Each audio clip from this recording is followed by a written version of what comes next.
اعوذ باللہ من الشیطان الرجیم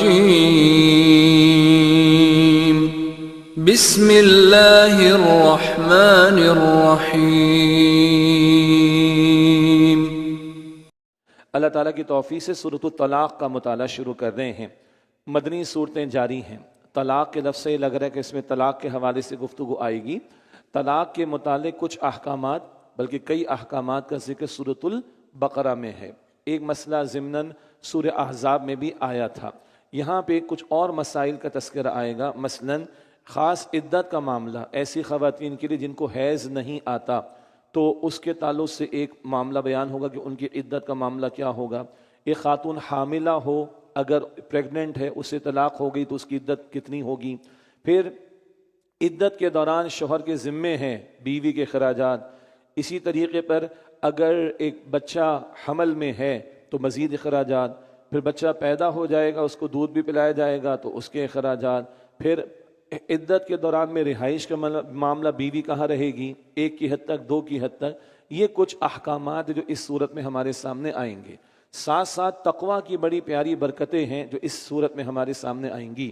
ہمارے لوگوں کو وظیفے بہت چاہیے ہوتے ہیں۔ وظیفہ معلوم ہے نا ہم لوگ کو، تو وظیفہ ایک یہاں پر آ رہا ہے۔ البتہ اکثر وظیفے پڑھنے والے ہوتے ہیں، یہ وظیفہ جو آئے گا وہ کرنے والا ہے اور وہ ہے تقویٰ۔ اور تقویٰ کی بڑی پیاری برکات ہیں جو اس مقام پر آئیں گی۔ دنیا کے مسئلے بھی حل ہوتے ہیں اور آخرت کے معاملات بھی حل ہوتے ہیں۔ اس کو ہم سمجھیں گے انشاءاللہ اس سورہ طلاق میں۔ اور بالکل ابتدا میں خاص بات آ رہی ہے، طلاق دینے کا طریقہ کیا ہے اور طلاق کس وقت میں دی جائے، قرآن کریم نے بتایا ہے اور رسول اکرم علیہ السلام نے تشریح کی ہے۔ مگر شادی بیاہ کے موقع پر ساری جہاں کی تیاریاں 20-20 25-25 سال کی ہوتی ہیں۔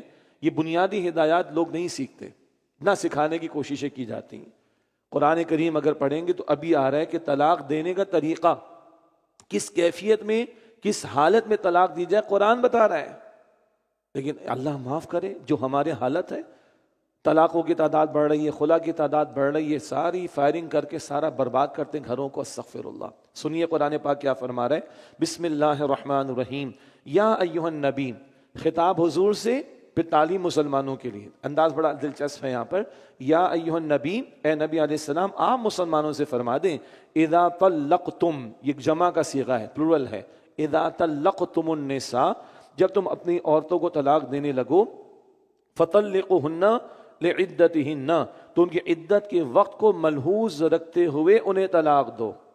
عدت کے وقت کو ملحوظ رکھتے ہوئے انہیں طلاق دو۔ کیا مطلب؟ حضور نے بتایا صلی اللہ علیہ وسلم، سنیے کتنی گہری گہری باتیں ہیں۔ ایسے ہی کیفیت جب خاتون ناپاکی کی کیفیت میں نہ ہو، طلاق مت دو۔ حالت پاکیزگی میں ہو تو اس میں طلاق دے سکتے ہو۔ حالت پاکیزگی بھی وہ جس میں تم نے تعلق قائم نہ کیا ہو۔ 3 باتیں ہو گئیں۔ ناپاک ایام نہ ہو، خاتون کے ناپاکی کے ایام نہ ہو، حالت طہور ہو یعنی پاکیزگی کے ایام ہو، اور اس میں تم نے تعلق قائم نہ کیا ہو، تب طلاق دو۔ ورنہ ناپاکی کے ایام میں طلاق دی جائے گی، ناگواری بھی ہوگی، عدت بھی طویل ہو جاتی ہے۔ اس کی بڑی حکمتیں اس میں بڑی حکمتیں ہیں۔ تو طلاق کب دی جائے؟ ناپاکی کے ایام میں نہیں، نمبر 1۔ نمبر 2، پاکیزگی کی حالت میں دی جائے۔ اور نمبر 3، وہ پاکیزگی کا عرصہ جس میں شوہر بیوی کا تعلق قائم نہ ہوا ہو۔ اب بتائیے کون پوچھتا ہے؟ کون سنتا ہے؟ کون خیال رکھتا ہے؟ کون چیک کرتا ہے؟ کون پوچھتا ہے؟ کون سیکھتا ہے؟ کون معلوم کرتا ہے؟ استغفر اللہ۔ اور سنیں، وَأَحْصُوا الْعِدَّةَ، اور عدت کو شمار کرو۔ یہ شرعی مسئلہ ہے۔ ہمارے ڈراموں میں ڈرامے بازی، فلموں میں ڈرامہ بازی شروع ہو گئی، ڈائلاگ میں بتایا میں عدت نہیں کرتی، میں عدت نہیں کرتی، عدت کوئی نہیں ہے، یہ خواہ مخواہ کی باتیں ہیں۔ یہ ڈائلاگ مشہور زمانے کے ہمارے اس میڈیا میں، پرنٹ میڈیا میں چھپتے ہیں، ریویوز آتے ہیں، پتہ چل جاتا ہے ان سے۔ کھلواڑ بنا رکھا ہے شریعت کے احکامات کو۔ اللہ کا حکم ہے وَأَحْصُوا الْعِدَّةَ، اور عدت کو شمار کرو۔ وَاتَّقُوا اللَّهَ رَبَّكُمْ، اور اللہ تعالیٰ کی نافرمانی سے ڈرو جو تمہارا رب ہے۔ گھریلو معاملات میں بھی بار بار تقویٰ کا ذکر، سورہ البقرہ میں بھی تھا بار بار، پھر وہاں نماز کا ذکر بھی آیا تھا، یاد آیا؟ نماز کا بھی ذکر آیا تھا، وَالصَّلَاةِ الْوُسْطَىٰ، درمیانی نماز کی حفاظت کرو۔ تو جہاں جہاں گھریلو زندگی آتی، تقویٰ تقویٰ، خوف خدا خوف خدا، بار بار اس کا ذکر ہمیں قرآن پاک میں ملتا ہے، یہاں بھی ہے۔ واتقوا اللہ ربکم، اور اللہ کی نافرمانی سے ڈرو جو تمہارا رب ہے. لا تخرجوہن من بیوتہن، تم دوران عدت انہیں ان کے گھروں سے نہ نکالو. شوہر کے گھر میں ہی بیوی رہے گی بھائی، عدت وہیں گزارے گی. ایک طلاق دی ہے، 2 طلاق دی تو رجوع کا اختیار ہے نا، امکان ہے نا رجوع کا، 1 طلاق کی حد تک، 2 طلاق کی حد تک. اور سنت نے طریقہ کیا بتایا؟ حضور نے تو طلاق نہیں دی ہے، لیکن طریقہ کیا بتایا؟ ایک وقت میں 1 طلاق دی جائے. اور مزید تفصیل ابھی ہم نے کیا پڑھی؟ پاکیزگی کی حالت میں جس میں تعلق قائم نہ ہوا، ایک وقت میں 1 طلاق دی جائے. 1 کی حد تک رجوع کا امکان ہوتا ہے، 2 کی حد تک رجوع کا امکان ہوتا ہے، 3 پر معاملہ ختم ہو جاتا ہے. تو یہ ہے کہ اس عدت کے دوران خاتون اپنے شوہر کے گھر پر ہی رہے، اور اس کے اخراجات کس کے ذمے؟ شوہر کے ذمے. گھر میں ہی رکھنا ہے. یہ قرآن تعلیم کر رہا ہے بھائی. ہمارے تو کیا کچھ نہیں ہو جاتا، ہم سب کو پتہ ہے. یہ ہیں احکامات شریعت کے. ولا یخرجن، اور نہ یہ وہ خود نکلیں، الا ان یاتین بفاحشۃ مبینہ، مگر یہ کہ وہ کسی کھلی بے حیائی کا ارتکاب کرے. کھلی بے حیائی کو کوئی معاملہ ہو جائے تو بات الگ ہے، پھر تو انسان کہاں پسند کرے گا ساتھ رکھنے کو. لیکن ادروائز عدت کے دوران شوہر کے گھر پر ہی زندگی گزارنی ہے، رہنا ہے بیوی نے، اور 1 اور 2 کی حد تک کیونکہ رجوع کا امکان ہوتا ہے، اور یہ شوہر کے ذمے سارے اخراجات ہوں گے اس عدت کے دوران بھی.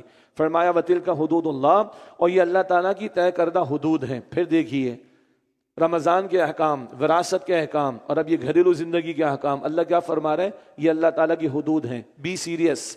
وَمَن يَتَعَدَّ حُدُودَ اللَّهِ، اور جس نے اللہ کی حدود سے تجاوز کیا، فَقَدْ ظَلَمَ نَفْسَهُ، تو یقیناً اس نے اپنی ہی جان پر ظلم کیا. لوگ تو لائٹ لیتے ہیں نا، ڈنڈیاں مارتے ہیں احکامات میں. اللہ فرما رہے ہیں اللہ کی حدود ہیں. پامال کر رہے ہو تو ظلم کر رہے ہو، اور اللہ چھوڑے گا نہیں. پھر اللہ نے جواب، اللہ پوچھے گا اس کے بارے میں. فرمایا فَقَدْ ظَلَمَ نَفْسَهُ، جس نے اللہ کی حدود سے تجاوز کیا تو یقیناً اس نے اپنی جان پر ظلم کیا. لَا تَدْرِي لَعَلَّ اللَّهَ يُحْدِثُ بَعْدَ ذَلِكَ أَمْرًا، اے مخاطب تم نہیں جانتے کہ شاید اللہ اس کے بعد کوئی نئی صورت پیدا فرما دے. بھائی تم گھر میں رکھو، طلاق دینے کے بعد 1-2 کی حد تک تو بات چیت ہو جائے گی، کچھ انکلینیشن ہو جائے گی، کوئی رغبت ہو جائے گی، تعلق قائم ہو جائے گا، گھر بچ جائے گا انشاءاللہ. اللہ کوئی صورت پیدا کر دے گا. تو اللہ کی حدود کی پاسداری کرو، اللہ تمہارے گھروں کو جوڑ دے گا. اللہ کوئی نئی صورت پیدا کر دے گا، کوئی اچھا معاملہ پیدا فرما دے گا. فَإِذَا بَلَغْنَ أَجَلَهُنَّ، پھر جب وہ اپنے عدت کی میعاد کو پہنچنے لگیں، عدت پوری ہونے کو آئے، فَأَمْسِكُهُنَّ بِمَعْرُوفٍ، تو اب انہیں بھلائی کے ساتھ روکے رکھو، یعنی اپنے نکاح میں رکھو. او فارقوہن بمعروف، یا بھلائی کے ساتھ جدا کر دو. 1 کی حد تک 2 کی حد تک طلاق دی ہے، رجوع کا امکان ہے، عدت پوری ہونے کو آ رہی ہے، بھلے طریقے میں روکو یا بھلائی کے ساتھ جدا کر دو. اگر معاملہ ختم کرنا ہے تو خوش اسلوبی کے ساتھ معاملہ ختم کرو. یہ بات بہت تفصیل سے سورۃ البقرہ میں آ چکی ہے. وَأَشْهِدُوا ذَوَيْ عَدْلٍ مِّنْكُمْ، اور اپنوں میں سے 2 عدل والے آدمیوں کو گواہ بنا لو. اہل السنہ یعنی تمام سنی حضرات کے ہاں اس میں رائے یہ ہے کہ رجوع کر رہے ہو تو گواہ بنا لو. طلاق دینے کے لیے نہیں، رجوع کر رہے ہو تو گواہ بنا لو. یہ پسندیدہ بات ہے، مستحب ہے، فرض یا واجب نہیں ہے، مستحب ہے، پسندیدہ ہے. وَأَشْهِدُوا ذَوَيْ عَدْلٍ مِّنْكُمْ، اور اپنوں میں سے 2 عدل والے آدمیوں کو گواہ بنا لو. وَأَقِيمُوا الشَّهَادَةَ لِلَّهِ، اور اللہ کے لیے گواہی قائم کرو. کبھی آئندہ کوئی مسئلہ پیش آ جائے تو بھائی یہ 2 گواہ بتائیں گے، ہاں جی ہمیں بتا کر گواہ بنا کر انہوں نے رجوع کیا تھا. کبھی گواہی دینے کی ضرورت پیش آ جائے گی تو گواہی دے دیں گے. وَأَقِيمُوا الشَّهَادَةَ لِلَّهِ، اور اللہ کے لیے گواہی قائم کرو. ذَلِكُمْ يُوعَظُ بِهِ مَنْ كَانَ يُؤْمِنُ بِاللَّهِ وَالْيَوْمِ الْآخِرِ، یہ وہ باتیں جن کی اس شخص کو نصیحت کی جاتی ہے جو اللہ اور آخرت پر ایمان رکھتا ہے. یہی باتیں البقرہ میں آئی تھیں، یہی بات یہاں پر بھی آ رہی. کون سنے گا اس بات کو؟ جو اللہ اور آخرت پر ایمان رکھتا ہے. ورنہ جس کا ایمان نہیں ہے وہ تو زنا کر رہا ہے. طلاق کا تعلق تو نکاح کے بعد ہے نا. جس کا ایمان ہی نہیں، جس کو فکر ہی نہیں کر کے جواب دے کے احساس کہ وہ زنا کر رہا ہے، حرام خواری کر رہا ہے. یہ تو وہ خیال رکھے گا جس کو اللہ کا خوف ہے، وہ لحاظ رکھے گا جس کو آخرت کا خوف ہے. اسی لیے کہتے ہیں بھائی دین کے ماحول سے جوڑو، قرآن کے محفلوں سے جوڑو، نیک ماحول سے اولاد کو جوڑو، خود اپنے آپ کو فیملی کو جوڑو. کچھ خوف خدا ہوگا تو لحاظ کریں گے، اور ہوتا ہے خوف خدا پیدا الحمدللہ. ذاتی طور پر تجربات ہیں، بٹھا کے سمجھایا گیا الحمدللہ. اللہ کا احسان ہے کسی بڑوں کے ذریعے سے سمجھایا، اپنے ذریعے سے سمجھایا، کسی اور کے ذریعے سے سمجھایا، خوف خدا ان کو پیش کیا، اللہ کی آیات پیش کی، اللہ کے رسول کی احادیث بتائیں، دل نرم ہوئے، جوڑ پیدا ہو گیا، الحمدللہ اللہ کا احسان۔ اور حضور اس پر خوش ہوتے تھے۔ پہلے میں نے آپ کو 2-3 مرتبہ سنایا کہ ایک جوڑے کو حضور نے جوڑا، یعنی ان میں ملاپ پیدا کیا، ملاپ ہو گیا، حضور بڑے خوش ہوئے کہ آج اس ٹوٹے جوڑے کو میں نے جوڑ دیا اللہ تعالیٰ کے حکم سے، الحمدللہ۔ تو یہ کون سنے گا؟ قرآن کو سننے والا نا، دین کی طرف آنے والا، قرآن کی محفلوں میں آنے والا، نیک ماحول میں جڑنے والا۔ جوڑیں اپنے آپ کو اور اپنی فیملیز کو۔ اور رمضان تو جا رہا ہے، چلے رمضان میں تو ایک ماحول بنا ہوا ہے نا، اللہ نے ایک ماحول بنا دیا۔ اپنی دنیا آپ پیدا کر، اگر زندوں میں ہیں، سوسائٹی ود ان سوسائٹی، اس ماحول میں اپنا ماحول بناؤ، اپنا ماحول بناؤ جہاں خیر کے جذبات ہوں، نیکی کی طرف بڑھنے کے رجحانات ہوں، بدی سے بچنے کے لیے ماحول میسر آئے کہ میں بچ سکوں۔ اسی کی دعوت ہے بھائی، جماعتی زندگی اختیار کرو تاکہ رمضان کے بعد بھی یہ کلیکٹیو ایفرٹس چلتی رہیں اور ہمارے لیے دین سیکھنا، سکھانا، عمل کرنا آسان ہو جائے۔ بہرحال فرمایا کہ ذالکم یوعظ بہ من کان یؤمن باللہ والیوم الآخر، یہ وہ باتیں جن کی اس شخص کو نصیحت کی جاتی ہے جو اللہ اور آخرت پر ایمان رکھتا ہے۔ اب دیکھیے تقویٰ کا ذکر آ رہا ہے اور اس کی برکات کا ذکر آ رہا ہے۔ آیت نمبر 2، 3، 4، 5، آیت نمبر 2، 3، 4، 5، ابھی اگلی 4 آیات میں تقویٰ کی برکتیں آئیں گی۔ پہلی بات وَمَن يَتَّقِ اللَّهَ، اور جو اللہ تعالیٰ کی نافرمانی سے ڈرے، يَجْعَلْ لَهُ مَخْرَجًا، اللہ تعالیٰ اس کے لیے مشکلات سے نکلنے کا راستہ بنا دیتا ہے۔ خوف خدا دل میں اور گناہوں سے اپنے آپ کو بچانا، یہ تقویٰ ہے۔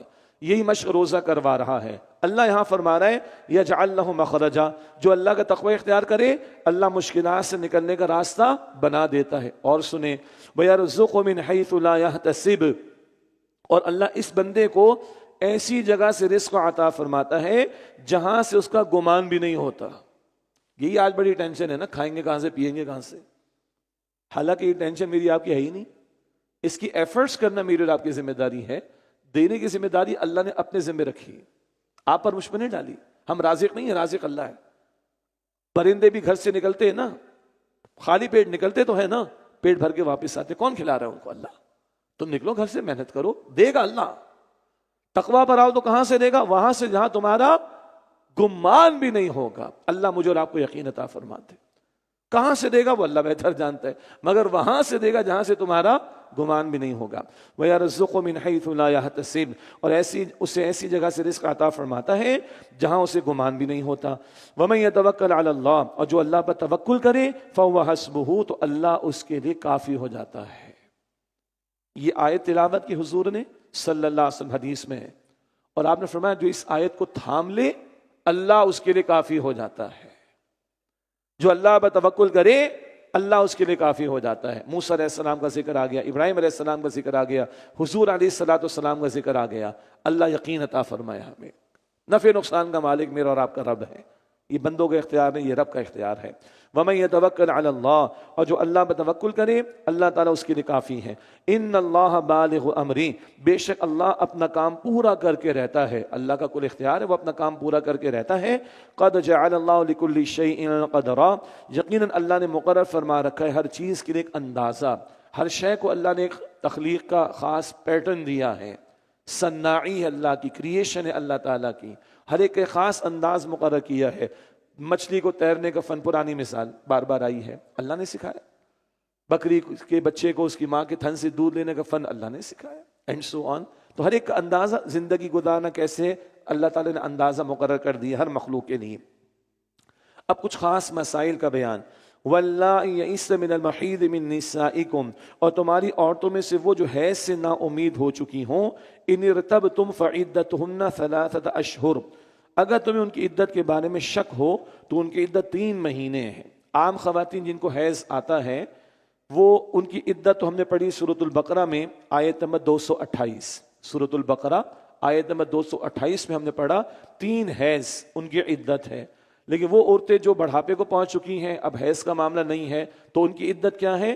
3 مہینے ان کی عدت ہے قمری اعتبار سے۔ وَاللَّائِ لَمْ يَحِضْنَ، اور ان عورتوں کی عدت بھی 3 مہینے ہیں جنہیں ابھی حیض نہیں آیا۔ بہت ریئر کیسز ہیں، بہت کم عمر میں کسی کا نکاح ہو گیا اور طلاق کا معاملہ پیش آ گیا تو عدت 3 مہینے ہوگی۔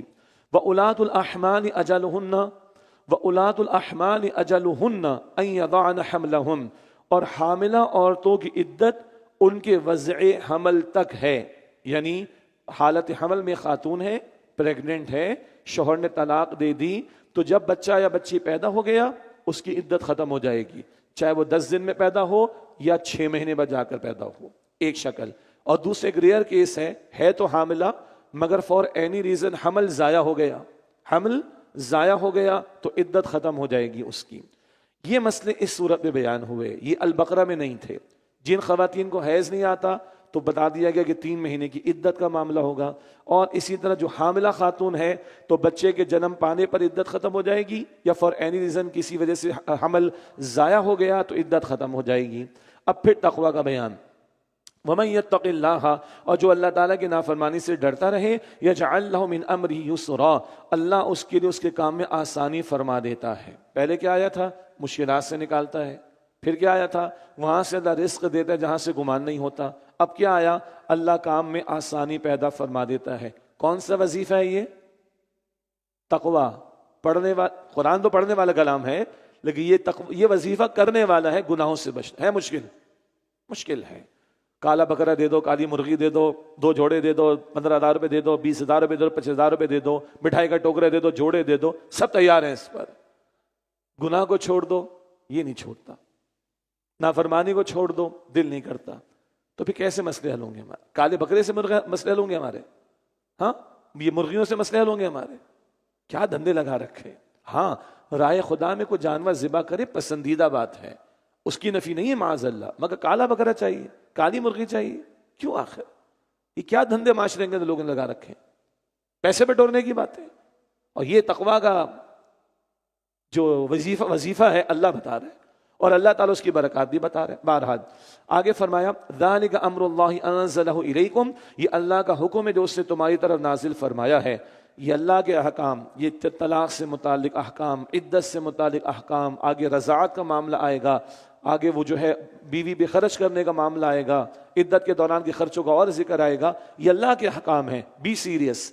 ذالک امر اللہ انزلہ الیکم، یہ اللہ کا حکم ہے جو اس نے تمہاری طرف نازل فرمایا ہے۔ ومن یتق اللہ، اور جو اللہ سبحانہ وتعالیٰ کی نافرمانی سے ڈرتا ہے، یکفر عنہ سیئاتہ، اللہ اس کے گناہ دور کر دے گا اس سے، ویعظم لہ اجرا، اور اللہ اس کے لیے اجر کو بہت بڑا کر دے گا۔ سبحان اللہ، اللہ گناہ بھی مٹا دے گا، اللہ بڑا اجر بھی عطا فرمائے گا۔ بھائی کچھ رہ گیا تو بتا دیں۔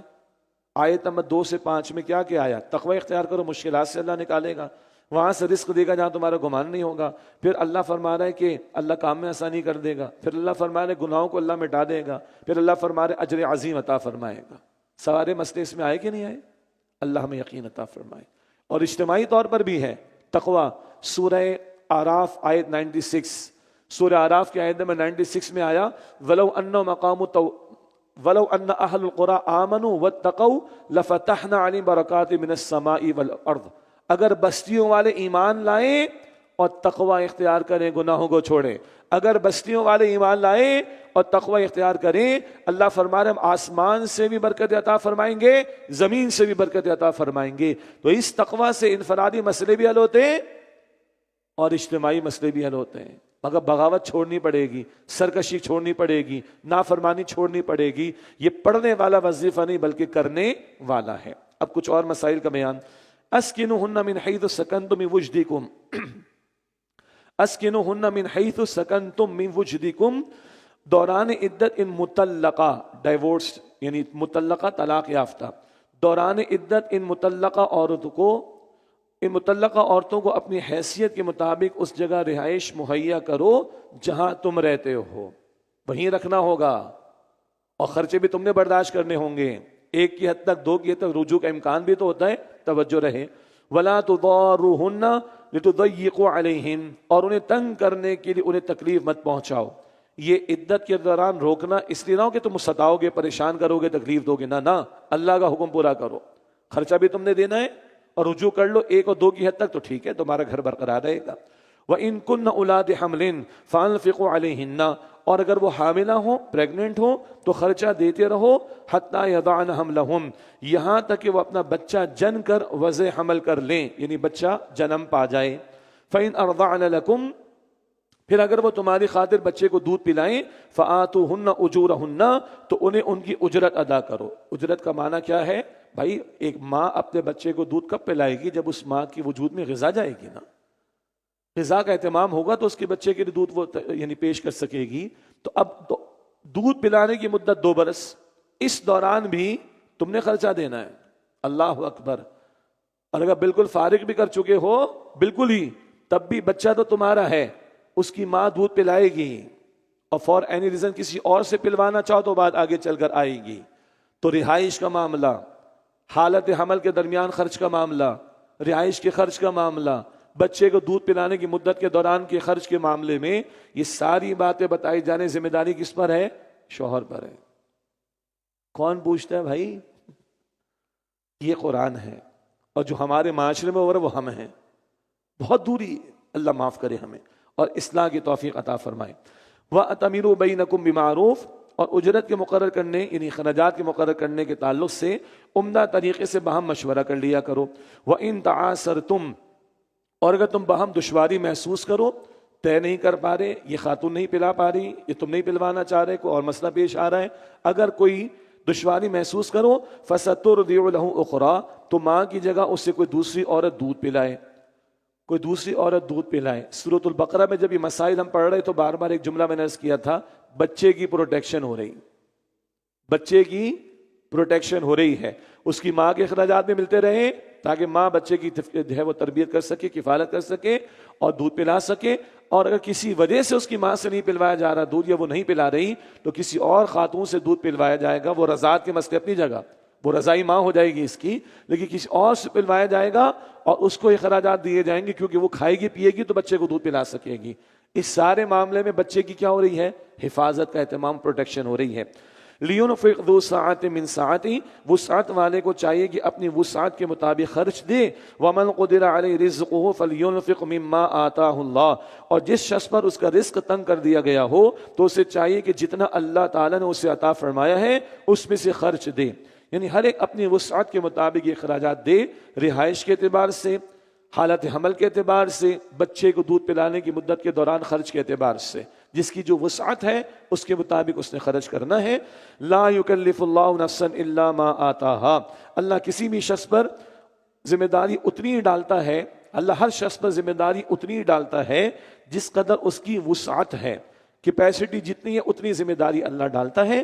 سیجعل اللہ بعد عسر یسرا، ان قریب اللہ سبحانہ تعالیٰ تنگ دستی کے بعد آسانی پیدا فرما دے گا۔ کسی کو بظاہر مشکل بھی لگ رہی ہے مگر اللہ کا حکم ہے، اللہ کا حکم پورا کرنا ہے، اور وہ عدت کے دوران کے خرچے دینے ہیں، رضاعت یعنی بچے کی دودھ پلانے کی مدت کے دوران کے خرچے دینے، حکم پورا کرو۔ اگر بظاہر تنگ دستی بھی ہوگی اللہ تعالیٰ آسانی فرمائے گا، اللہ کے خزانوں میں کوئی کمی نہیں ہے۔ اب گزشتہ اقوام کا ذکر ہے جنہوں نے اللہ تعالیٰ کے احکامات کو توڑا۔ تقویٰ کیا ہے؟ اللہ کے احکامات کو پورا کرنا۔ اب جنہوں نے تقویٰ اختیار نہیں کیا، اللہ کے احکامات کو توڑا، ان کا کیا حشر ہوا ذکر آ رہا ہے۔ وَكَأَيٍّ مِّن قَرْيَةٍ عَتَتْ عَنْ أَمْرِ رَبِّهَا وَرُسُلِهِ، اور کتنی بستیاں ایسی تھیں جن کے رہنے والوں نے اپنے رب اور اس کے رسولوں کے حکم سے سرکشی کی۔ فَحَاسَبْنَا حِسَابًا شَدِيدًا، تو ہم نے ان سے سخت حساب لیا۔ وَعَذَّبْنَا عَذَابًا نُكْرًا، اور انہیں ایسے سخت عذاب میں مبتلا کیا جو نہ دیکھا نہ سنا گیا تھا۔ یعنی جب اللہ کے حکم کو توڑا، رسولوں کے حکم سے سرکشی کی، تو اللہ نے سخت حساب لیا اور قوموں کو مٹا ڈالا۔ یہ واقعات پہلے بھی ہم پڑھ کر آ چکے ہیں۔ جنہوں نے تقوی اختیار نہیں کیا، دنیا میں ان کی پکڑ آئی اللہ کی طرف سے، اور ان کو اللہ تعالیٰ نے نشان عبرت بنایا۔ فذاقت وبال امرها وكان عاقبۃ امرها خسرا، تو انہوں نے اپنے کیے کا وبال چکھا اور ان کے کام کا انجام خسارہ ہی ہوا۔ اعد اللہ لهم عذابا شدیدا، آخرت میں اللہ نے ان کے لیے سخت عذاب تیار کر رکھا ہے۔ فاتقوا اللہ یا اولی الالباب الذین آمنوا، تو اللہ کی نافرمانی سے ڈرو اے عقل مندو جو ایمان لائے ہو۔ قد انزل اللہ الیکم ذکرا، یقیناً اللہ تعالی نے تمہاری طرف ذکر نازل فرمایا ہے۔ ایک مراد قرآن حکیم اور ایک مراد ذکر، دو باتوں کا مجموعہ، قرآن جمع صاحب قرآن صلی اللہ علیہ وسلم۔ اگلی آیت میں دونوں کا ذکر ہے۔ قد انزل اللہ الیکم ذکرا، یقیناً اللہ تعالیٰ نے تمہاری طرف ذکر نازل فرمایا۔ رسول یتلو علیکم آیات اللہ مبینات، رسول علیہ السلام جو تم پر اللہ تعالیٰ کی واضح آیات کی تلاوت فرماتے ہیں۔ تو قرآن جمع صاحب قرآن صلی اللہ علیہ وسلم یہ اللہ کا عطا کردہ ذکر ہے، یہ اللہ کی عطا کردہ رہنمائی اور تعلیم ہے۔ لِيُخْرِجَ الَّذِينَ آمَنُوا وَعَمِلُوا الصَّالِحَاتِ مِنَ الظُّلُمَاتِ إِلَى النُّورِ، تاکہ ان لوگوں کو جو ایمان لائے اور جنہوں نے نیک اعمال کیے اندھیروں سے نکال کر روشنی کی طرف لائیں۔ قرآن اندھیروں سے روشنی کی طرف لاتا ہے۔ حضور قرآن کے ذریعے سے لوگوں کو اندھیروں سے روشنی کی طرف لا رہے ہیں۔ یہ قرآن نور ہے۔ اللہ ہمارے دلوں کو قرآن کے نور سے مزید منور فرمائے۔ وَمَن يُؤْمِن بِاللَّهِ وَيَعْمَلْ صَالِحًا، اور جو شخص اللہ پر ایمان لائے اور نیک عمل کرے، يُدْخِلْهُ جنات، اللہ اسے باغات میں داخل فرمائے گا، تجری من تحتها الانہار، جن کے نیچے نہریں بہتی ہیں، خالدین فیہا ابدا، وہ ان میں ہمیشہ ہمیشہ رہیں گے۔ قد احسن اللہ لہ رزقا، یقیناً اللہ تعالیٰ نے اس کے لیے بہترین رزق طے فرما دیا۔ کس کے لیے؟ جو ایمان لایا ہے اور جس نے نیک اعمال کیے اس کے لیے بہترین رزق اللہ تعالیٰ نے طے فرما دیا۔ اللہم انا نسألک جنت الفردوس، اے اللہ ہم تجھ سے جنت الفردوس کا سوال کرتے ہیں۔ اللہ الذی خلق سبع سماوات، اللہ ہی ہے جس سے 7 آسمان پیدا فرمائے، ومن الارض مثلہن، اور انہی کی طرح اتنی ہی زمینیں بھی بنائی ہیں۔ یہ واحد مقام قرآن کا جہاں لگتا ہے کہ 7 آسمانوں کی طرح زمینیں بھی 7 ہیں۔ دوبارہ پڑھ لیتے ہیں۔ اللہ الذی خلق سبع سماوات، اللہ ہی ہے جس نے 7 آسمان پیدا فرمائے، ومن الارض مثلہم، اور انہی کی طرح اتنی ہی زمینیں بھی بنائی ہیں۔ کن کی طرح؟ آسمانوں کی طرح۔ آسمان کتنے؟ 7، تو انہی کی طرح زمینیں کتنی؟ 7۔ البتہ یہ متشابہات میں سے، ابھی تو 7 آسمانوں کی اصل حقیقت ہمارے علم میں نہیں۔ معراج کے واقعے سے کچھ ملتا ہے لیکن اصل حقائق ہمارے علم میں نہیں۔ اب ان کی نہیں پتہ تو پھر زمینوں کی کیسے پتہ کریں گے؟ انہی کی طرح 7 زمینیں ہے متشابہات میں سے۔ یہی وجہ ہے کہ بار بار ہم نے ترجمہ کیا کیا؟ خلق السماوات والارض، آسمانوں اور زمینوں کا ترجمہ ہم کرتے رہے اس آیت کی وجہ سے بھی کہ 7 آسمانوں کی طرح زمینیں بھی 7 ہیں، البتہ ان کی اصل کیفیت اللہ ہی کے علم میں۔ یتنزل الامر بینہن، اللہ کا حکم ان کے درمیان نازل ہوتا رہتا ہے۔ لتعلموا، اللہ کا حکم ان کے درمیان نازل ہوتا رہتا ہے۔ آسمانوں میں بھی اللہ کا حکم نازل ہوتا ہے، ہم اس ایک زمین پر ہیں، اور زمینوں میں بھی اللہ کا حکم ہوگا۔ اللہ تعالیٰ کا کلام بتا رہا ہے، کیسا حکم ہے وہ اللہ تعالیٰ ہی بہتر جانتا ہے۔ لِتَعْلَمُوا أَنَّ اللَّهَ عَلَىٰ كُلِّ شَيْءٍ قَدِيرٌ، تاکہ تم جان لو کہ بے شک اللہ ہر شے پر پوری طرح قادر ہے۔ وَأَنَّ اللَّهَ قَدْ أَحَاطَ بِكُلِّ شَيْءٍ عِلْمًا، اور بے شک اللہ نے ہر شے کا اپنے علم سے احاطہ فرما رکھا ہے۔ یہ 2 باتیں پھر دہرا رہے ہیں، عَلَىٰ كُلِّ شَيْءٍ قَدِيرٌ اور بِكُلِّ شَيْءٍ عِلْمًا، ہر شے کا علم بھی ہے، ہر شے پر اللہ قادر بھی ہے۔ یہ آخرت کی طرف بار بار اشارہ، دوبارہ پیدا کرنے پر بھی قادر، اور تمہیں پیش کر کے تمہارے اعمال، اقوال، نیتیں سب پیش کر دے، سب کچھ اللہ کے علم میں ہے۔ اللہم حاسبنا حسابا یسیرا، اے اللہ ہم سب کے حساب کو آسان فرما۔